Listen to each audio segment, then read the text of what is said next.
بسم اللہ الرحمن الرحیم۔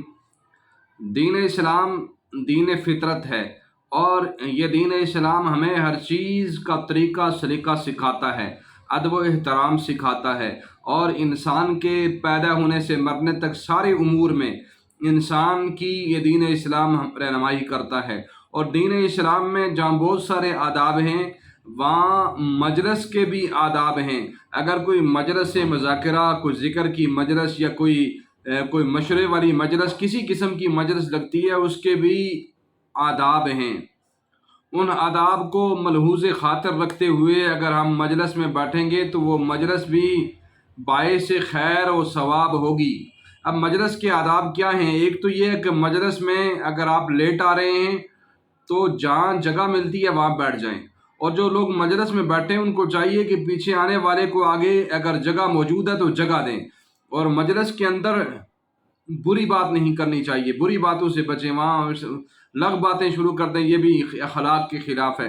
اور مجلس میں کسی کو تکلیف نہیں دینی چاہیے، اور مجلس میں وہاں اگر کوئی بات کریں تو نرمی کے ساتھ کریں، اور دین کی بات کریں تو وہ بھی طریقے اور سلیقے کے ساتھ، اور لوگوں کے مزاج اور عقل کو سمجھ کر اسی کے مطابق بات کریں۔ اور فرمایا کہ مجلس میں اگر آپ نے کوئی مشورہ دینا ہے تو پھر اپنی باری کا انتظار کریں، اور ایسے ہی مجلس میں اگر کوئی شخص بات کر رہا ہے تو اس کی بات کو مت کاٹیں، بلکہ اس کی بات مکمل ہونے دیں، اس کے بعد پھر اپنی بات دلائل کے ساتھ پیش کریں۔ اور ایسے ہی مجلس میں کوئی بات کرتے ہوئے تکلف اور بناوٹ کے ساتھ گفتگو کرنی نہیں چاہیے، بلکہ سیدھے اور سادے اور عام الفاظ میں بات کرنی چاہیے۔ جیسے بعض لوگوں کا مزاج ہوتا ہے کہ وہ بڑے تکلف سے اور بڑی بناوٹ سجاوٹ سے باتیں کرتے ہیں، لوگوں پر اپنا رعب ڈالنے کے لیے، یہ بھی تکبر کی ایک قسم ہے۔ اور ایسے ہی مجلس میں لوگوں کے دیکھیں مزاج اور عقل کو سمجھیں کہ بندہ کس درجے کا ہے، یہاں کیسی بات کرنی ہے، اسی کے مزاج کے مطابق بات کرے، حکمت بصیرت کے ساتھ۔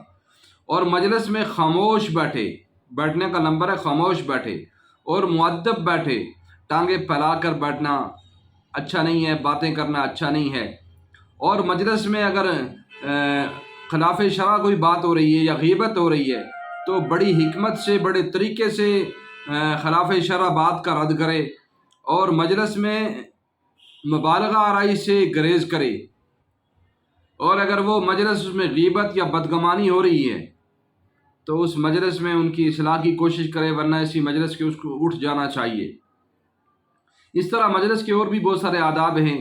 ہمیں مجلس کے آداب کا جو مین چیزیں آپ کے سامنے رکھی ہیں، ان آداب کو ملحوظ خاطر رکھتے ہوئے بیٹھنا چاہیے کہ وہ مجلس ہمارے لیے باعث ثواب بن جائے، باعث خیر بن جائے، نہ کہ وہ مجلس ہمارے لیے باعث عذاب ہو۔ اللہ ہمیں اچھی مجلس کرنے کی توفیق عطا فرمائے۔ اور مجلس جب ختم ہو تو یہ دعا پڑھنی چاہیے، سبحانک اللہم و بحمدک، اشہد ان لا الہ الا انت، استغفرک واتوب الیک۔ یہ دعا پڑھنی چاہیے۔